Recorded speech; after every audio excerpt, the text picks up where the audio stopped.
Le voyage de Pénélope, une odyssée de la pensée. Je ne tomberai pas, j'ai atteint le centre. J'écoute le battement d'on ne sait quelle divine horloge à travers la mince cloison charnelle de la vie pleine de sang, de tressaillements et de souffle. Je suis près du noyau mystérieux des choses. Comme la nuit, on est quelquefois près d'un cœur. Feu, Marguerite Yourcenar. Prologue. 7h47, un œil, puis l'autre. Ma main saisit le téléphone. Aucun texto. Juste un mail m'informant d'une offre à ne surtout pas manquer. Un léger vertige en me retournant sur le côté droit du lit. L'envie familière de retaper l'oreiller, d'attraper un peu de fraîcheur pour mieux me rendormir. Sombrer de nouveau. Le corps immobile. Rien à faire, rien à penser. Oublier la semaine. Savourer le goût du dimanche. Celui de l'enfance. Le doux refrain de l'abandon. Mais à mes pieds, quelque chose me démange. Une étrange sensation qui vient troubler mon confort. Je me lève. Je suis obligée de secouer ma couette, d'aller chasser l'intrus. Rien de visible à première vue. Je me rapproche, exaspérée. C'est alors que mes yeux se posent sur un grain de sable. Pire encore, une poignée de sable. Que fait ce bout de plage au bout de mon lit, moi qui ne me suis pas baignée depuis des mois? Impossible, absurde. Ça n'a rien à faire là. Je me recouche. Je feins l'indifférence. J'aimerais tant m'en foutre. J'aimerais tant être de ceux qui s'en balancent. Glisser sur l'existence avec panache. Ne pas être atteinte. Rester légère. Du sable, c'est 3 fois rien. Pas de quoi se sentir enseveli, pas de quoi s'agiter, ni avoir le cœur serré. Alors pourquoi je n'y arrive pas? Pourquoi un détail si insignifiant semble fissurer mon monde? Pourquoi ces larmes en me servant un bol de muesli? Je m'appelle Pénélope, j'ai 30 ans et j'aimerais comprendre ce qui m'arrive.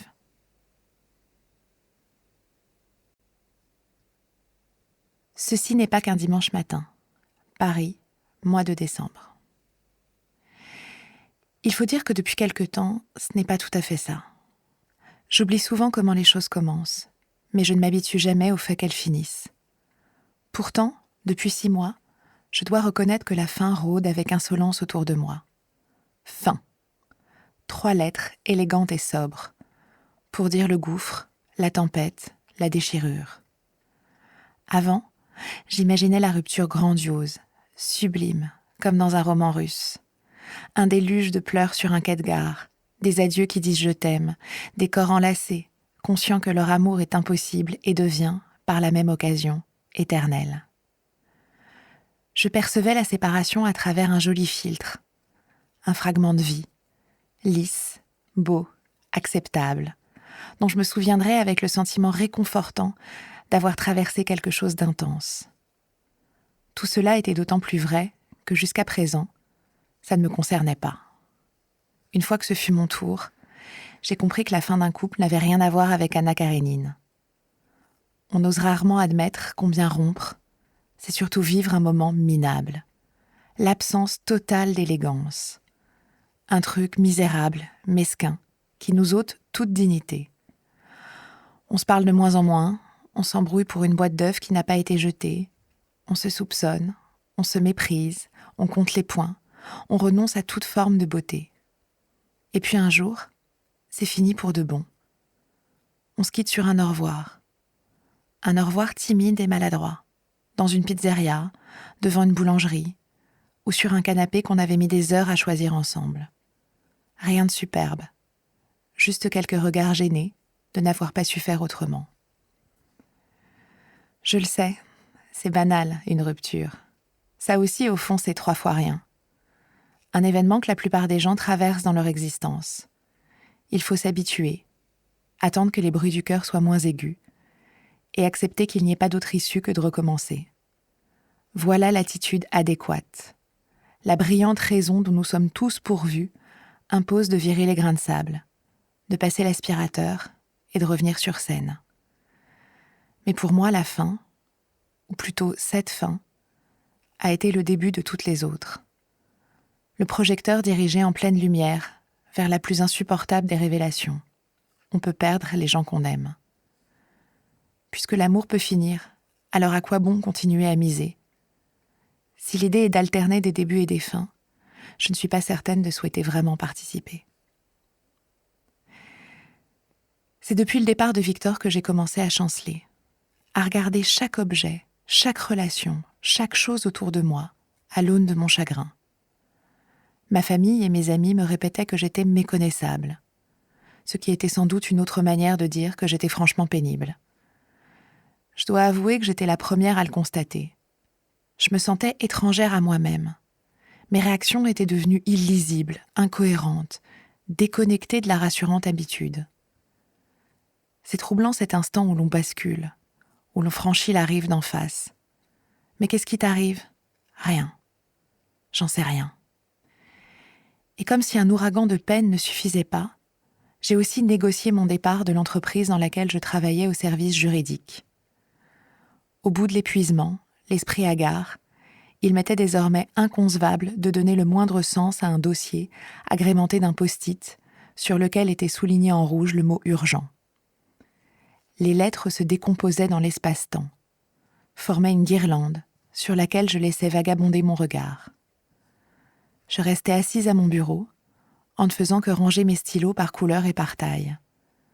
Ce n'était pas une question d'engagement, pas non plus une rébellion stérile ou de la mauvaise volonté. Je n'avais plus rien à faire là. L'énergie que j'avais déployée jusqu'alors me paraissait aussi touchante qu'invraisemblable. Avoir un salaire décent ne suffisait plus à dissimuler mon chaos. Un peu lasse, et pas tout à fait prête à avouer que j'étais dépossédée de ma propre personne, comme dévorée par une peine indéchiffrable, j'ai écrit un courrier afin de donner corps à ma volonté de partir.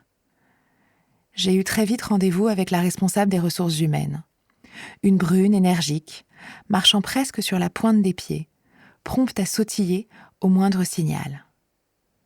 Le contenu de notre échange fut aussi irréel que toute cette nouvelle teinte qui venait cendrer mon quotidien.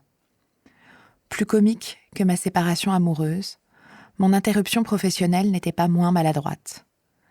Le haut du corps penché très en avant sur la table ovale qui nous séparait, la responsable voulait sincèrement comprendre ce qui m'arrivait. « Bonjour Pénélope, je dois dire que tout ça m'embête un peu. J'ai bien eu votre courrier, mais franchement, qu'est-ce qui vous arrive ? » ?»« Rien, plus rien. »« Mais comment ça ? Vous savez, une carrière, ce sont des hauts et des bas, un petit congé, une cure de vitamines, et hop, vous serez de retour parmi nous comme si de rien n'était. » »« Je ne peux pas, je ne peux vraiment pas. »« Pourquoi donc ? C'est invraisemblable. Est-ce qu'il y a quelque chose que je dois savoir ? Une formation que vous voudriez faire ? Un projet ? Une envie ? » ?»« Non, vraiment, rien, plus rien. »« Mais Pénélope, c'est impossible. Croyez-moi, c'est impossible. Vous ne pouvez pas partir comme ça. » Ses mains frappaient le bord de son bureau, manifestant sa stupéfaction. Mais je n'avais ni grief clair, ni doléance construite, ni projet, ni désir de formation. Je ne voulais pas ouvrir mon atelier de pâtisserie, ni passer à la concurrence. J'étais juste là, clouée au sol, à me répéter que plus rien n'avait d'importance. Désespérée par mon manque d'imagination, elle a finalement signé ma demande de rupture conventionnelle, sans même s'apercevoir que ses paupières continuaient à se hausser d'étonnement. Ces quelques cases m'assuraient les indemnités nécessaires à mon répit, au moins pour quelque temps. Avant de partir, elle me serra la main, me souhaitant une bonne continuation, avec une empathie présageant que, selon elle, j'avais fait le pire choix de ma vie. Je l'ai laissée gambader dans ce couloir, qui m'avait été si familier, me demandant une dernière fois qui avait bien pu choisir un tel motif de moquette. J'étais officiellement célibataire et chômeuse. Ma cousine Cécile a vite nommé cela un burn-out. À moins que ce soit mon médecin. Toujours est-il que mettre un nom sur mon état permettait de baliser le mal, d'organiser un parcours pour me sortir de là. À chaque problème, sa solution. Il suffit d'adapter le protocole. Docile, je me suis laissée porter. J'ai suivi toutes les prescriptions sans sourciller. Mon entourage, certains qu'une rupture n'avait pas pu provoquer une telle tornade, s'étaient concertés et avaient identifié une crise de la trentaine. Le concept était trop beau. Il donnait de la substance à ce qu'il devenait impérieux d'endiguer. Au pied de mon lit, ma garde rapprochée se reléguait pour me convaincre. Ma mère, armée d'articles de journaux, insistait sur l'évidence de ce qui, selon elle, était une heureuse découverte, un phénomène observable qui pouvait être solutionné. « Ma chérie, c'est certain, tu fais une crise de la trentaine, une simple crise. » 2 Américaines se sont penchées sur le phénomène. Elles s'appellent Alexandra Robbins et Abby Wallner. Et franchement, vu leur description, on a l'impression qu'elles te connaissent. Écoute ça.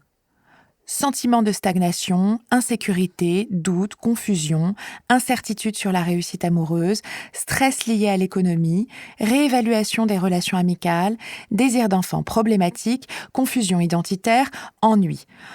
Je te passe les détails, tu es mieux placé que moi pour les connaître. Mais c'est incroyable, non ? On dirait qu'elle parle de toi. Ma mère finissait par être satisfaite que j'appartienne à la grande fratrie des individus en crise. Alexandra Robbins et Abby Wallner, avec leur nom d'héroïne Netflix, étaient devenues les prêtresses de mon désarroi. Afin de me sortir de cette vilaine impasse et de m'occuper avant mon prochain anniversaire, on s'arrangeait pour organiser mon temps. Une émouvante chaîne de solidarité s'était mise en place autour de moi. J'étais emmenée d'un endroit à un autre, comme une enfant en garde alternée, pour qui on se dévoue. Le week-end était le point d'orgue de cette mystérieuse collaboration entre ma famille et mes amis. Ma solitude était leur ennemi commun. Le planning s'articulait autour de cafés pris avec de vagues connaissances, d'initiation à la poterie, de cours de japonais, de jogging pour libérer mes endorphines, de dîner avec tout ce que mes copines comptaient comme cousins célibataires. Je suivais, toujours malléable, emplie de gratitude à l'idée que, malgré ma sinistre compagnie, on prenait autant soin de moi. C'est à peu près là où j'en suis ce dimanche matin. Il est 9h, mes draps sont sableux et je ne sais pas quoi faire. J'ai renoncé depuis peu à l'emploi du temps minuté qui m'était proposé, expliquant à mes proches, ravis, que j'allais de mieux en mieux grâce à eux et qu'ils n'avaient plus besoin d'assurer la garderie. Certes, je n'ai plus à subir des initiations diverses et des discussions forcées, mais je suis maintenant face à mon 3 fois rien, qui est presque tout. Comment explore-t-on sa douleur ? Au lieu de sortir, je rôde des heures entières dans mon appartement qui n'a jamais été aussi propre, javelisé, épousseté. La seule chose que je maîtrise actuellement est le dosage idéal entre le vinaigre blanc et le bicarbonate de soude, afin de retirer avec certitude toute trace de calcaire. Pour un peu, je m'amuserais presque à salir, juste pour le plaisir savoureux de nettoyer et de constater qu'ici au moins, le long de mon lavabo, quelque chose agit, se transforme, s'embellit. Dans ma tête, ce refrain réconfortant, cet adage que j'ai entendu 1000 fois depuis ma naissance et qui agit comme une obscure formule magique. Faire et défaire, c'est toujours travailler. Une expression illogique, qui pourtant apaise. Et surtout, une référence à Pénélope, la femme d'Ulysse, celle à qui je dois mon prénom. Son histoire, je la connais sur le bout des doigts. À l'école, mon prénom n'était pas le plus enviable, propice aux surnoms ridicules. Il fallait que je lui donne de l'allure. Alors je me rêvais en tragédienne et je racontais l'histoire de mon héroïne, assurant ma culture autant que ma dignité. Ironie du sort, Pénélope, mon double, est une admirable épouse. Pendant qu'Ulysse, l'aventureux, est parti à la guerre, résigné à mener la lutte contre Troie, Pénélope patiente à Ithaque. Figure de la mesure, de l'extrême loyauté, sa posture est magistrale et son cœur endurant. Elle est la reine d'un royaume suspendu à l'attente anxieuse d'un hypothétique retour. Pendant les 20 années d'absence de son héros, Pénélope fait preuve d'une fidélité absolue. Lorsque la guerre de Troie s'achève et qu'Ulysse tarde à revenir au point qu'on le croit mort, il lui faut une ruse habile, servant à éloigner les prétendants qui veulent s'emparer du trône, hypnotisés par le pouvoir et par sa beauté. Alors, Pénélope élabore un stratagème insensé, une idée folle, qui ne peut prendre sa source que dans les esprits habités par un amour et une détermination infinie.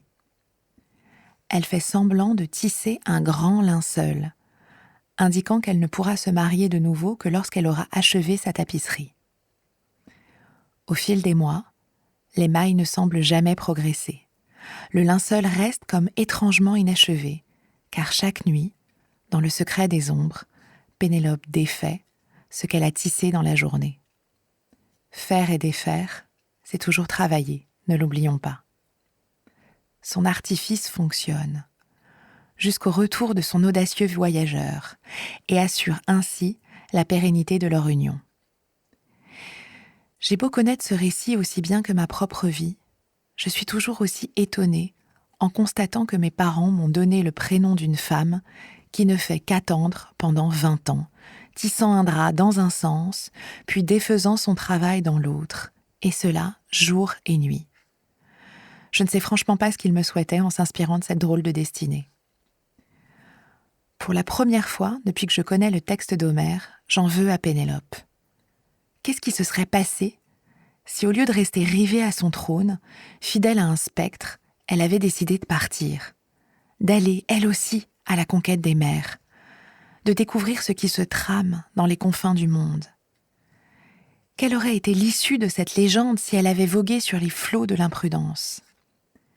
Si elle était partie rencontrer le ciel immense, les sirènes enchanteresses et les mystérieux rochers des îles Ioniennes? Est-ce que la survie d'Ithaque méritait son sacrifice? Je bouillonne. Mon esprit trépigne. Égoïstement, je me demande, est-ce que mon existence aurait été plus douce si mon double était passé à l'action, au lieu d'attendre? L'après-midi défile dans une torpeur bien plus grande que d'habitude. J'oublie les Grecs et leur mythologie. Mon regard se tourne vers la fenêtre. Le mois de décembre charge la rue de lumière, de sentiments joyeux. C'est joli. Même l'angoisse du dimanche soir peine à s'imposer tant la gaieté de fin d'année plane dans l'air. Je suis spectatrice. Sur mon portable, 2 textos. L'un de ma cousine, l'autre d'une ex-collègue. Je ne les ouvre pas, pensant illusoirement que ça me dispense d'y répondre. Je vais me coucher sans avoir totalement eu l'impression de m'être mise debout. Rituel du lit, cérémonie de l'oreiller. Je le retape comme il faut. J'apprécie sa fraîcheur, vierge de sommeil. Je me glisse sous mes draps, heureuse de retrouver la protection confortable de ma couette. J'ai à peine les pieds posés sur le matelas que revient cette insupportable sensation d'inconfort, cette chose qui me démange. C'est encore ce foutu sable qui m'avait sorti du lit ce matin. Je bondis de nouveau, encore plus agacée. D'où vient ce sable? Pourquoi surgit-il dans mon néant? Le sable, la mer, l'appel des vagues. Ithaque, Troie, les îles Ioniennes. Tout s'embrouille. Je repense à Pénélope, à sa toile, à son exaspérante immobilité, à son attente. Soudain, la démangeaison remonte tout le long de mon corps. D'étranges picotements surgissent au centre de ma colonne vertébrale. Un élan inconnu, un frisson. Ce n'est pas l'envie de pleurer, ni de l'énervement. C'est autre chose. Impossible qui contracte l'ensemble de mon ventre, saisit ma poitrine, se répand dans tous les interstices de mon chagrin. Et si c'était moi qui partais? Et si je faisais le voyage qu'elle n'a pas pu faire? Et si l'Odyssée était mon salut? Ma peine, une cartographie. Je m'appelle Pénélope, j'ai 30 ans, et c'est à mon tour de quitter Ithaque.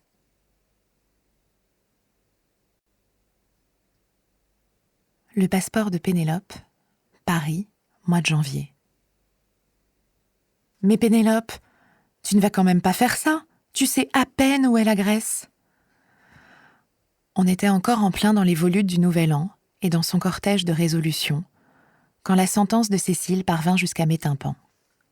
Pourtant, la soirée du 31 chez nos amis d'enfance avait plutôt bien débuté.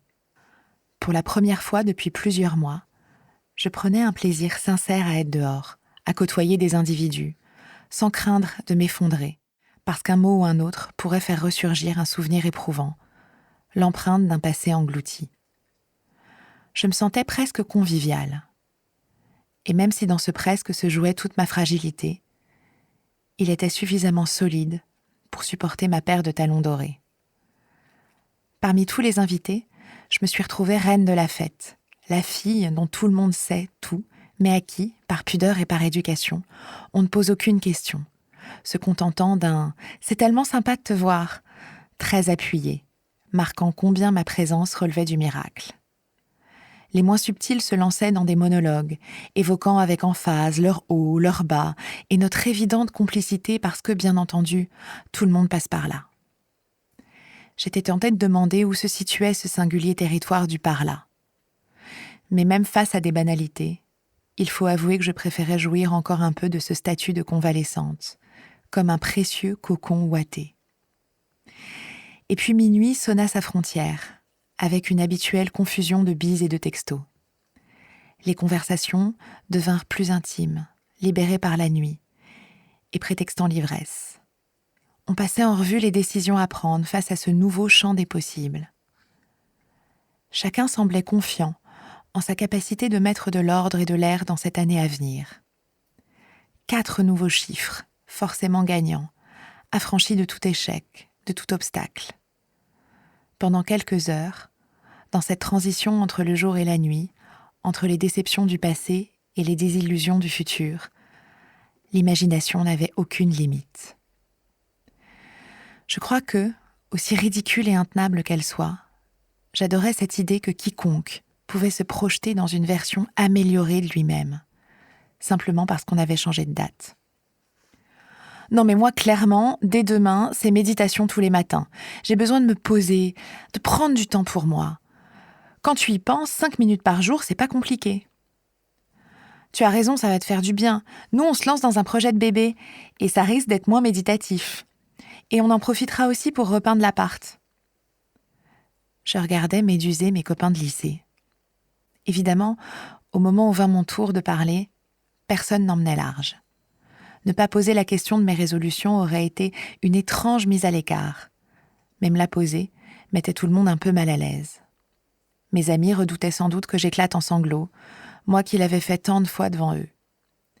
Ni mes talons dorés, ni mon apparente rémission ne pouvaient garantir que je n'allais pas me briser en deux sous le poids du chagrin. En tant que chômeuse et célibataire au cœur décousu, ils s'attendaient au mieux à une inscription en salle de sport, au pire, à l'annonce d'une obscure reconversion professionnelle. Eh bien moi, je pars en Grèce dans quelques jours. Je vais sur les traces de Pénélope. Pas moi, mais celle de l'Antiquité. Silence général autour de moi. L'étonnement de mes plus vieilles connaissances confirmait que je touchais à des rivages inédits, jamais dévoilés. Ma peine avait décidé de m'emmener quelque part. J'ignorais où. Mais elle avait identifié un point de départ, et pour l'instant, c'est tout ce qui comptait. La sensibilité qui enrobait ma vie avait au moins ceci de précieux, c'est qu'elle me donnait la sensation de vivre tout plus fort. Et ici, pour une fois, ce qui chatouillait ma peau, c'était un frisson de fierté. Les autres demeuraient un peu abasourdis, mais passé l'effet de surprise, ils étaient plutôt enthousiastes, déjà prêts à échanger leurs bons plans en Grèce et les meilleurs spots de plage. La conversation avait donc repris son fil et n'avait plus besoin de moi. Sauf pour Cécile. Mon annonce provoquait chez elle des spasmes de stupéfaction. « C'est tout ce que tu as trouvé pour sortir de chez toi. Tu ne pouvais pas partir faire la fête un week-end à Ibiza comme tout le monde. Un truc joyeux et efficace.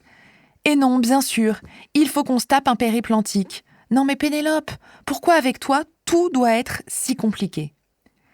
Cécile, ma cousine, mon alter ego. Nous sommes nés à 1 semaine d'écart, en vertu d'un savant calcul de nos mères qui, en sœurs gémellaires, avaient décidé de vivre leur grossesse ensemble et de nous élever comme 2 fragments d'une même fratrie. D'aussi loin que je m'en souvienne, Cécile est dans mon champ de vision.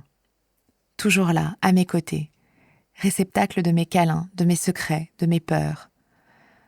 De nos bodys à la crèche, à nos notes, à la fac, nous avons toujours tout partagé. Mais nous avons beau former un duo insécable, la vie n'a pas voulu que nous soyons faites de la même matière. Réduire nos caractères à une simple opposition entre ma fragilité et sa force serait bien trop facile. C'est plutôt que nous sommes l'une et l'autre comme 2 pièces parfaitement emboîtées. Sa capacité d'organisation, son exigence, ses certitudes répondent à mon désordre, mon indulgence, mes oscillations. Un dialogue permanent est installé entre nous, avec la conscience que seul le croisement de nos regards permet d'atteindre l'équilibre, la justesse qui donne de la stabilité au quotidien. Avant de réagir aux situations les plus complexes, ou avant de prendre une décision importante, nous avions mis en place une procédure tacite entre nous. Un déjeuner rituel, dans le café de notre adolescence, où nous nous engagions à écouter pleinement la vie de l'autre. C'était la seule façon pour nous de nous confronter à l'altérité et d'épouser un regard différent, pour mieux trancher, pour adopter une vision globale, au lieu de céder à nos pulsions premières. Jusqu'ici, cette conduite nous avait permis de négocier bon nombre de virages et surtout d'éviter pas mal de regrets. Disputes avec des amis, démissions de stage, aveux à nos parents, teinture rousse, choix d'appartement. Les dossiers soumis à nos colloques privés avaient été considérables. Même le jour de sa demande en mariage, Cécile m'avait appelée pour s'enquérir de mon avis avant de dire oui.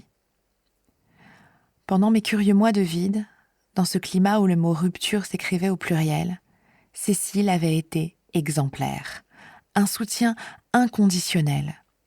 Prenant des rendez-vous chez le médecin, écrivant avec moi ma lettre aux ressources humaines, m'aidant à jeter les affaires de l'absent, orchestrant les moindres détails de mes journées, distribuant les rôles à ma garde rapprochée.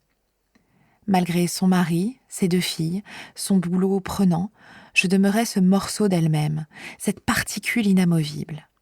J'étais littéralement sa jumelle, comme l'avaient voulu nos mères. Alors, bien entendu, apprendre cette nouvelle en même temps que tous les autres avait pour elle le goût de la trahison. Non seulement je ne l'avais pas consultée, je la sortais de mon intimité, mais en plus ce projet n'avait aucun sens, puisqu'elle n'y était pas associée. Je rompais le pacte, je piétinais notre accord et sa précieuse confiance. Je ne savais pas expliquer les raisons de mon silence, ni pourquoi je m'étais dispensée de son point de vue. La crainte de son jugement ?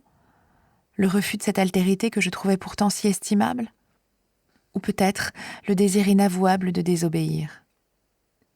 Même si son regard bleu sévère me saisissait, et que je prenais la mesure de ce que mon acte déclenchait chez elle, je ne pouvais pas reculer. Le vent s'était levé. Dans un coin du salon, elle m'avait prise un peu à l'écart et me parlait comme à une enfant indisciplinée, m'arrosant de toute sa désapprobation. « Mais tu te rends compte ? Et tu vas faire comment pour ton appart ? Et la Grèce ? Non mais tu connais la situation économique de la Grèce ? Et tu ne supportes pas le soleil ? Et puis après, tu vas aller où ? Tu n'as même pas le permis, Pénélope. Tu n'y connais rien en géographie. Mais t'en as pas marre de ta crise, là ? Fous-lui la paix à Pénélope. Homère ne t'a pas attendu. L'histoire est finie. Je n'en reviens pas. Je croyais que t'allais mieux. Bordel, retrouve un peu ta raison. » Son timbre était devenu si aigu qu'il ressemblait à une sorte de cri, comme le piaillement d'un oiseau. À la fin de sa diatribe, ses épaules sont retombées d'un seul coup. J'adorais Cécile. Ma tendresse à son égard était infinie, et je l'aimais encore plus pour cette puissance de conviction. Mais malgré tout l'amour et toute la gratitude qui m'envahissait, je savais que cette fois-ci, il n'était pas question d'aller déjeuner au café de notre adolescence, ni de construire un illusoire compromis.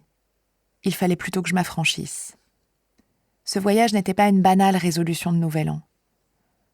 Poussée par mon instinct vital, et sachant que Cécile ne changerait pas de registre pour le moment, j'ai jeté un bref coup d'œil à la pièce, à tous ces gens qui comptaient, et avaient tant compté pour moi.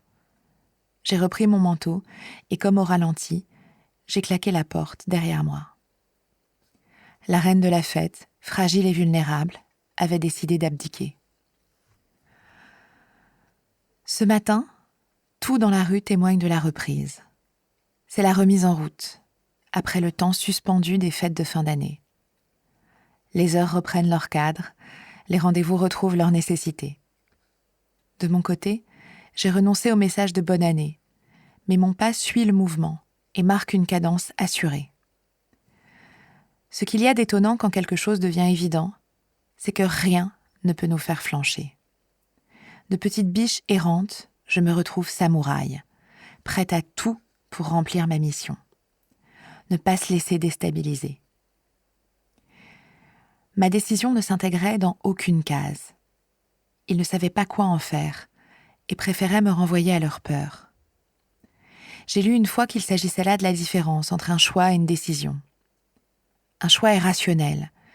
Il suppose que l'on ait minutieusement pesé le pour et le contre, établissant une série d'arguments convaincants qui nous autorisent à agir.